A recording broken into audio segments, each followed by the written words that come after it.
Welcome back to another tutorial. This time I'm going to talk about the starting grid and timing gates.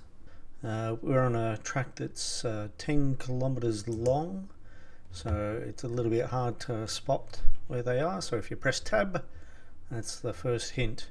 You can switch between the active objects. What objects are active? That's determined by these ticks up here. So if I were to turn on the timing gates, you could go to each of the timing gates just by pressing tab. And right back to the start. Turn them off for now. So the grid can be moved around, switch sides. You can change the number of teams, so it adds more cars per team, so that'll have a lot more. You can change the number of columns in that grid.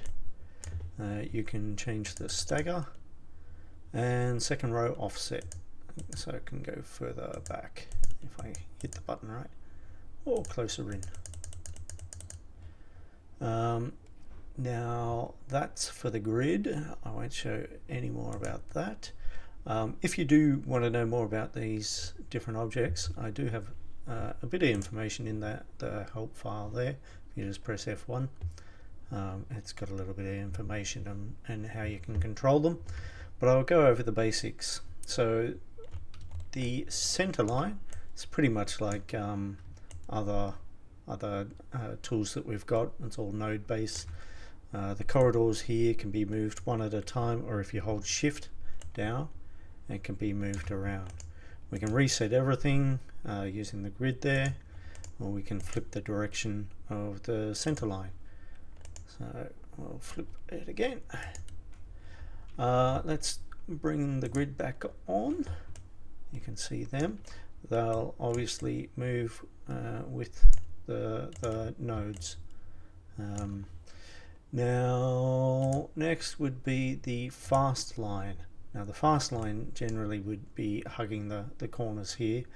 I've done nothing except follow the center line at the moment, and I don't think I will do the editing of that. It might be a little bit tricky to mathematically calculate, so it's a bit of manual labor in pulling that to where you want it.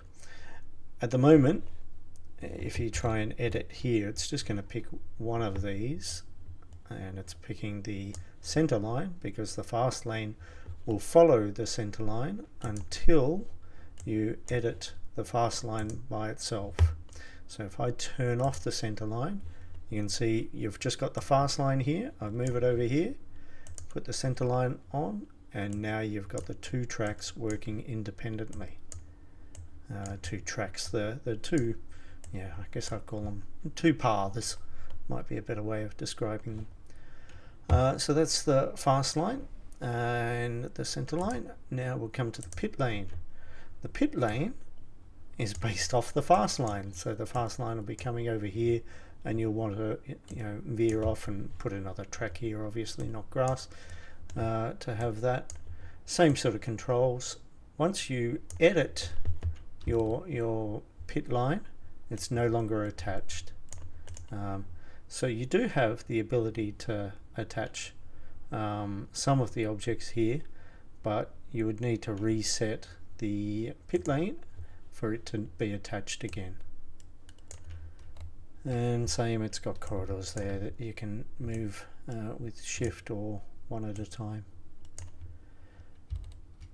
And so the next thing you've got is pits and garage. So these are the spots that the car will pit at, which you can adjust a little bit. And the garages, you can sit wherever you want. You might have roofs over their heads, and again that's all attached, but you can, as you might have seen, detach these cars, in which you can start and individually rotate them as you wish. Same with these. If you want to detach the garage positions, you can do that. Let's turn all of that off, and we've got the teleport positions, which we're following my center line.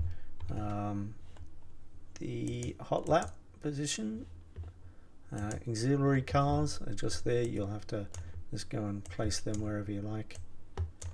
And then we've got the timing gates, your start finish line, and if you're doing this for a rally, you'll get a finish line there.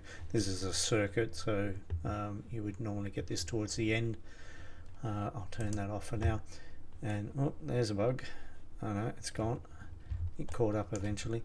So the start, you can move around it. It's following the center line as well. So that's why you're getting the wiggles there. And you can double click that if you wanted to go the other way. You can tab again if you want to go to the different objects that are currently visible. So there's checkpoint 1, there's checkpoint 2, and we're back to the center line and start. I think double click that, spin it the other way, or if you reset everything, you can see everything's neat again. And you can flip the direction of the center line. We showed that before. That will also flip the direction of the fast lane and the pit lane while they're automatically attached. As soon as you edit them again and flip the direction of that, it'll go back the other way. You'd have to flip the direction of the pit lane. It's a lot to take in. It's a lot to try and explain, and if there's anything you're unsure about, just let me know in the comments. Thanks again for watching.